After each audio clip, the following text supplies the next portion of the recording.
If at first you don't succeed, beat the crap out of it. Get rid of your mixer, drink it straight, like it was intended to be.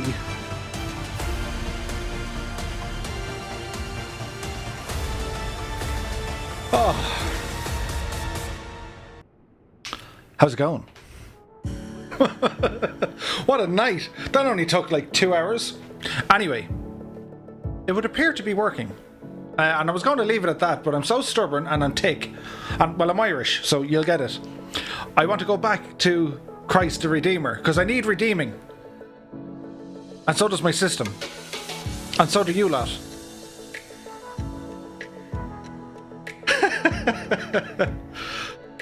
Did you bring your grog along? It says, it's the biggest insult when they mix scotch. Well, it's not really a scotch, you see.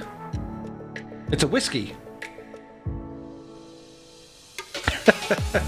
King Gibbon says, the first rule of running software stability, don't update Windows. I agree. Wholeheartedly, I agree. Whoa, that looks weird. That looks better. What a night. So I imagine at this stage, just probably a good few you gone to bed, because you probably said, man down, rest in peace, and that's totally fine.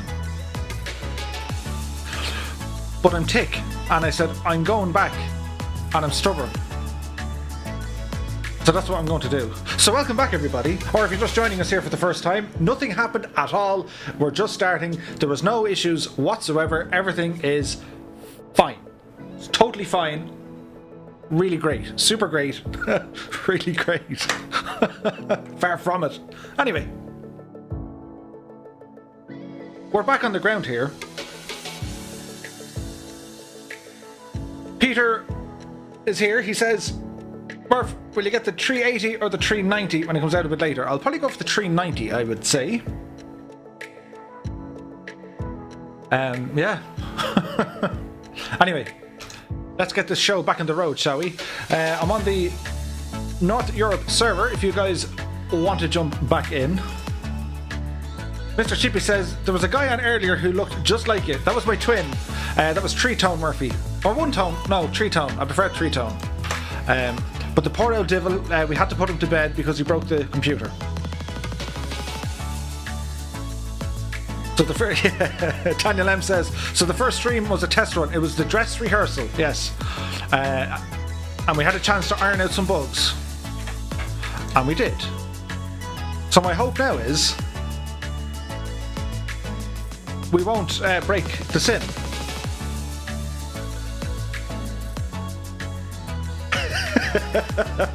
King Gimmon says, stubbornness from the same nation that added a letter to a drink to show it was done the proper traditional way and not that new stuff. I agree. So I know it's late, I know it's Friday, but it's grand because it's Friday and we ain't got stuff to do. So let's see, can we get this machine working here? There's the fuel pump working. Best not run down the lads. Don't jinx myself. Jeremiah, when you're ready, please. Give us a bit of a push. Yeah. So the airport is Sierra Bravo Echo Sierra. So let's see if it all kind of works. I was watching the remainder of the stream. Stuart Payne was over on the Discord, and it was awesome. So fair play to Stuart. Many thanks, my friend. You covered us well. As our pushback dude is, well, he's that's, yeah, it's a sentiment of tonight, really, isn't it? It's kind of summarizes wing morphing technology. I trust him though. I reckon there you go. See, never lose faith. If at first it doesn't look right, leave it. It'll be grand. Peter says, I certainly ain't no whiskey lover. I apologise, but I prefer a sweeter American taste of it. Ah, well, that's quite okay. Colonel Fork says, we tried to put on a good show for you, dude. It was epic. Really liked it. So, oh, look at this. We've 2 people. Yep, it's absolutely having the crack tonight. It really is. Stand back from me blades or you'll be hurt. Okay, so our fuel pump is working, so we're going to go for a start here on the machine. Clear prop there, gentlemen's. Whoa, Betsy. So we have a good start on our engine here. Go ahead now, turn on our avionics. Landing, taxi and strobe lights can come on here as well. So yeah. So, what did you all get up to in the last late unpleasantness? Surely you were having the crack. Now, let's see. 3,000. Yes, that's all looking fine. And dandy. Okay, let's head out of here before, like, anything else happens. Bit of oomph there. Look out for the prop. Yeah, we'll just totally ignore you. That's quite okay. As we taxi out to an L runway here. And I promise, if anything else happens, then we'll throw our hat at it for tonight. Hang on. Oh, we have peoples with us. Nice. Okay, so the runway's over here somewhere. So we could... Yeah, we'll trust Murphy to go the wrong way, but that's alright. Phaser07 is here. Sup, dog? How's it going, dude? Hope you're keeping well. Raiden is here as well. The Berko Flyer, he's hopped back in.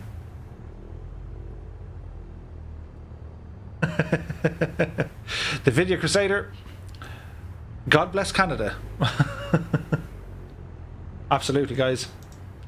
Andrew Noble is here. He says, hello, Mr. Murphy. Hello, Mr. Noble. I hope you're keeping well, my dude.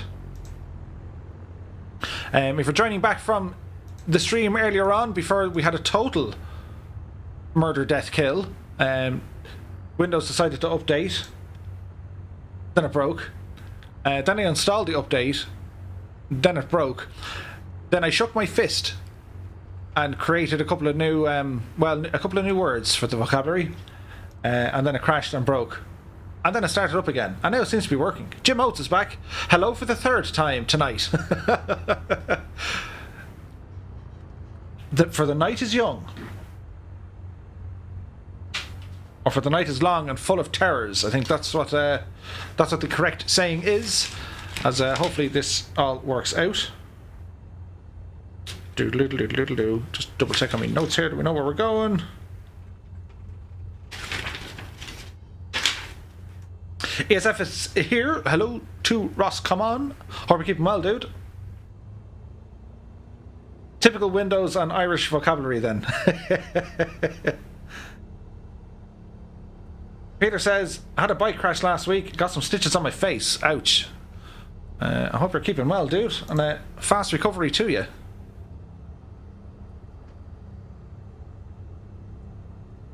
Alrighty. So we're heading back to Rio de Janeiro.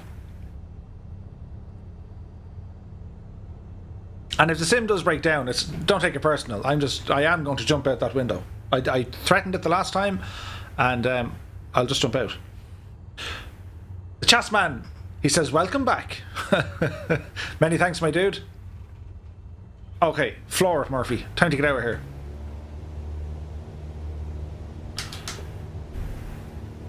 Where in Ireland are you from? Originally from Dublin.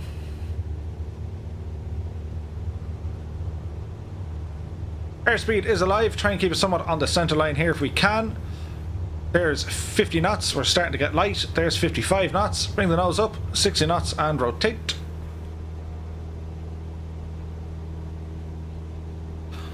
We have a fine positive rate here.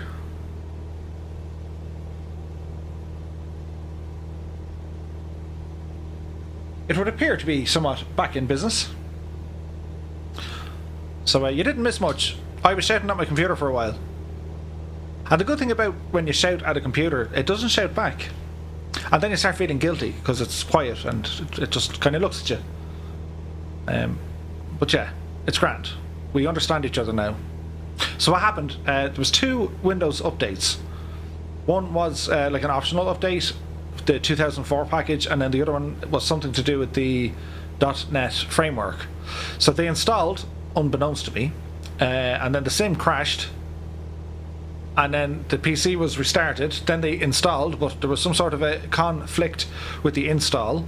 Bitdefender came up saying there's all sorts of craziness going on. So I tried 4 times to relaunch the stream, on the sim, and each of them failed, equally as bad as the next one. So it then says, right, uninstall them. Then I tried the sim again, and I said, no. So then I said, right, I had to go back in and manually uninstall them, reinstall them, update a whole load of different programs in the background, just cause, and then I started it back up. And that took about an hour and a bit. Up the dubs. Yes, up the dubs. Peter asks, have you ever flown above Germany in Microsoft Flight Sim yet? Like across the Rhine River, maybe? Not yet, but Germany is definitely on the list. I want to do a flight from Bremen over to Baldonnel, and then possibly Baldonnel then over to the United States. It's the reenactment of the Bremen aircraft. So that's definitely something I want to do.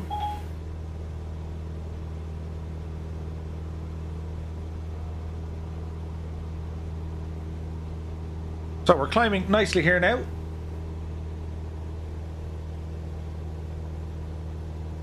So we can jump down here and start activating our autopilot. So we're going to go to nav mode, autopilot on, and we're going to go altitude to 3,000 feet. And we're going to punch in 500 feet per minute. And we're on GPS mode, so we should be good to go. A little bit dark in here, so we'll get some lightage. Now we're threshing.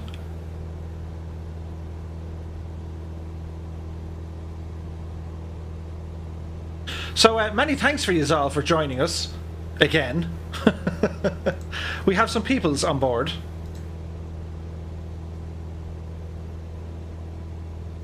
King Gibbon says, can't agree with that statement. Mayo for Sam.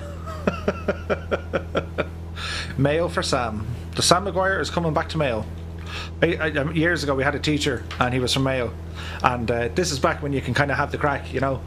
And Mayo lost the All-Ireland final, and poor old teacher was paraded in front of the entire school as he made his way up for like lunch break into the staff room, and the entire school, Dublin based of course, applauded and cheered, and yeah, that was a highlight, I'd say.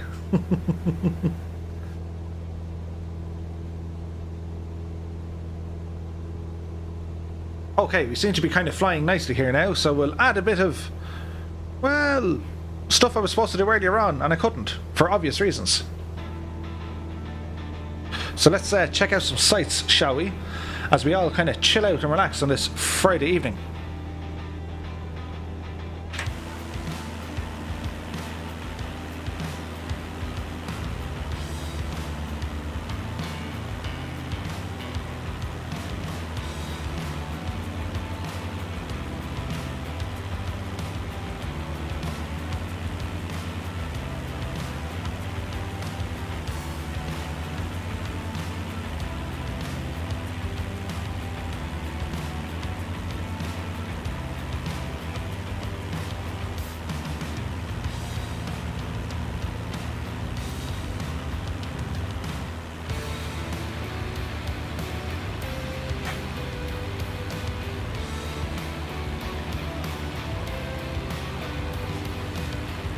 Irish Aviator says, up the kingdom, Kerry for Sam.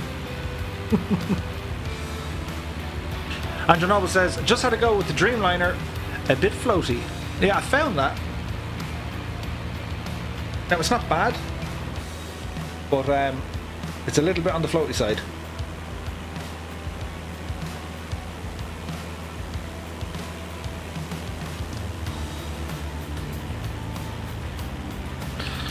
So I really like this. As you come over kind of mountains, you have this updraft and downdraft, and basically the plane is just getting battered by different bits of wind. We have a wingman. We have two wingmans.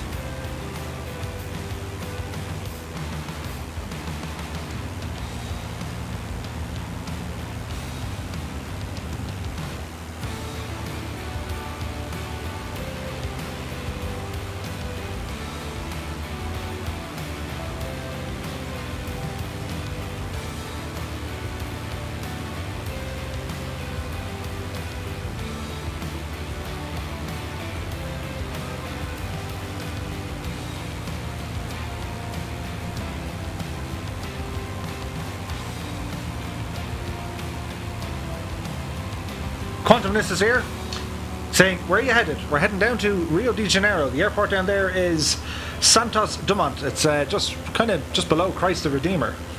Sierra Bravo Romeo Juliet.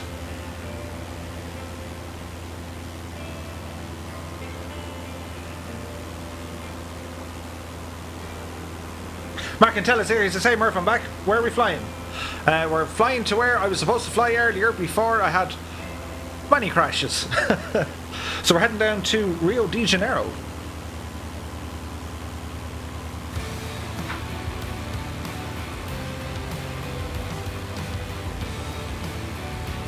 So we can bring up our map here.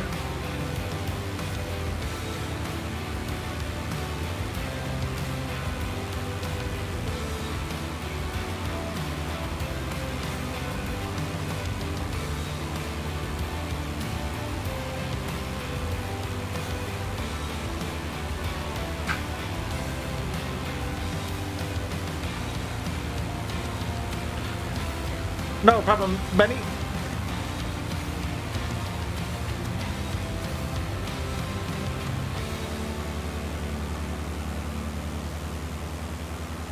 John Doe is here. He says, hello there, Murphy. Hello there, John. Mr. Chippy says, I may have slightly crashed into Mrs. Redeemer. Sorry, boss. That's okay. Traffic at my 6. Yeah, there's 3 guys here. Cool, sweet, awesome. That's what we'd like to see. So we're using the real world weather. We're about 50 nautical miles away, or about 25 minutes flying time, which is just kind of handy. Mark says, it's a beautiful place. Glad to see everything is back on course. Let's not speak too soon, but yes, hopefully. It's been one of them nights. Gopslayer is back. He says, hey Murphy, glad you made it back. It's great to be back. After my a prolonged sabbatical, as I had to fix Windows. Always a fun thing to do.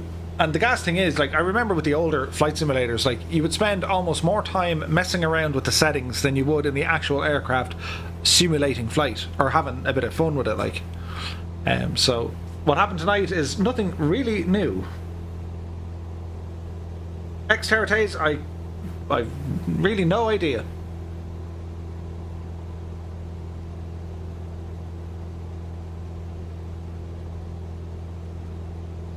So it's amazing what one little update on Windows could do if it doesn't install 100%. So I actually have everything installed, and it seems to be working again. So that's a good sign. Quantum says, I learned to fly in that plane. Great to fly with the steam gauges. It really is. I have a couple of hours in this myself, and I'm a real sucker when it comes to steam gauges. I just really like them. I don't know what it is. It's just I just like the whole idea of like dials and needles and stuff moving around. They're pretty cool. So looking at this here, if you guys are unfamiliar, disappear the yoke and let's steady. Let's talk you through them. So you have your kind of voltage meter, and also a clock with a timer. So you can look at universal time, local time, flight time, and elapsed time. Now you kind of have to set that to turn it on or off. So we're currently reading voltage. If we click this, it'll give us temperature outside, or press it again, it'll go from Fahrenheit to degrees, which is always handy. We'll keep it in degrees. You can start elapsed time, hold to reset it. This is really handy if you're flying legs, or if you're flying a route without obviously a GPS. You can fly by maps and say, okay, you know, at speed 110 knots, I need to fly here for 10 minutes, and then we're going to make a turn. So this is all really handy.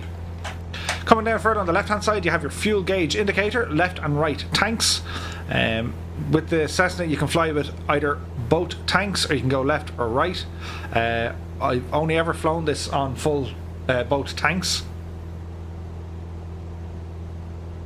Again, if you're flying on either your left or your right tank, it's good training. Some aircraft have a left or right. So again, you'd use your timer. So usually it's kind of every 5 to 10 minutes you'd want to be swapping over your tanks. So we'll try and pitch our aircraft here. Keep the RPMs at around 2400 is good. It's climbing back up to 3000 feet, that's quite okay. Moving over to the right hand side then, what we have here, this is called your EGT, or your exhaust gas temperature. Basically it's the heat coming out of your exhaust, and that's to do with basically your engine temperature leaving the aircraft. The reason this will go up or down would depend entirely on the mixture, the amount of air or fuel you're controlling going in and out of the engine. And that ratio of fuel versus air, it needs to change the higher you get, because the higher you get, well, the less air density there is, therefore you need to add more air into the engine. We'll go through that some other time. Next to that then you have the fuel flow, so we're slightly over the kind of the green zone, just like your car, but basically with fuel flow you would reduce your RPM and you would also reduce your mixture, which means you're running the engine at its most efficient. Now that all depends on the height of the aircraft, weather conditions, pressures, all this kind of stuff. Darren O'Sullivan is here. He says, what's up, how are you tonight? Very well, Darren. Many thanks for joining us. John Doe says, Murphy, was it a Windows 10 update causing the sim to crash, or was it a game update? It was a Windows 10 update. Philippe is here, looking great, Murphy. My home internet just quit minutes before our takeoff. I'm still waiting for the technician. Aw, dude. Quantum says, my EGT was always enough. In the real plane? Nice. Moving further down then, we have our temperature and pressure. This is in relation to your oil in the engine. So you would only ever want to fly when you're in the green. So when the temperature is low when you first start the aircraft, it's very important to keep the RPM, or revolutions per minute, of the engine quite low. So usually under 1000 RPM. The pressure, which is your oil pressure, depends on how much torque, I suppose, you're putting into the engine. You want to keep that in the green zone. Moving over then to the right hand side, you have vacuum. Vacuum is going to be there for your gyro. I'm pressing buttons on my TV now. Your gyro is basically going to be keeping the gyroscopic system on the aircraft, in which every now and again you would have to manually adjust your heading. To the right hand side then you have your amp meter, or your ampage meter. So basically we have an alternator on this aircraft, so you have a battery. If we turn off the alternator, you'll see that it's on battery power. If we were to leave that on battery power, that will most definitely drain all the way down until you flatten the battery. However, if you turn the alternator back on, it'll stay under zero as it's recharging the battery. And as soon as the battery is fully recharged, this needle here should sit exactly on zero. Billy Watt says, are you streaming? I thought you went off for the night. I'm so stubborn, Billy, I said, I'm going back. I won't be beaten by sim or machine. I'll probably live to regret that, but sure, we'll see how we go. So that will come back up and running at zero once the battery is fully recharged. It's all to do with the electrical system. Now, there's all different procedures if you had a headache with, you know, if you had an electrical failure. With this aircraft, as I said, with any of the aircraft in Microsoft Flight Sim, they're a little bit on the light side when it comes to the systems, but you could, for instance, simulate various failures. And it's good when it comes to real-world pilot training, because you have to figure out, well, what are the checklists, what are the immediate actions you need to carry out to rectify any of the failures. So moving down here, all these buttons, you can't press them, but they're essentially fuses or breakers. So these guys tend to pop out if there's a problem. So for example, if we were to lose our transponder, it would pop out. Number 5 indicates the ampage. You'd have a box of spare fuses, and you just take it out, take out the fuse, put in a new fuse, push it back in, and hopefully it all works well. If it doesn't work well, you have a bigger problem, and that would require an inspection on the ground. So continue further on down, we have your magnetos. So if you want to figure out how aircraft work, instead of just having one magneto, they have two. It's kind of built-in redundancy. And the mags on this aircraft are built into the starter as well. So you can only engage the starter when both magnetos are turned on. When you have your normal run-up procedure, a test in the 172, and in most piston or propeller aircraft even, once they have magnetos, you need to test them. And you would do what's called a mag test, whereby usually you sit on the ramp, you bring up your RPM, so about 1700 or 1800 RPM, you'd select an individual mag, and you should see a clean drop in RPM of usually about 100. If the RPM was kind of jumping up and down, it would indicate that the mags are dirty and you've fouled the engine, so you want to lean your mixture, increase the RPM, and just kind of burn it all off. Mark says, kind of surprised that the Hobbs meter on the RPM gauge isn't working. It is. I think it is. 14.3 hours, that would definitely reflect what I have on the aircraft. Moving on, we have then a number of other buttons. So we have our alternator and our battery switch. We have a fuel pump switch. These are all for our lights. A pitot heat is to heat the little pitot sensor out here. And the reason you want to heat that, if you're in cold air or rain or icing, that'll freeze and you won't get an accurate read on your speed, and it makes life very awkward as we're flying into the sun. So we continue on. These 6 instruments here, they're often referred to as your 6-pack, because these 6 instruments are usually displayed in every aircraft in some way, shape or form. If it's a glass cockpit, you might just have 3 of them as redundancy, as in if it's all TV screens, for want of a better word. But basically you have your airspeed indicator,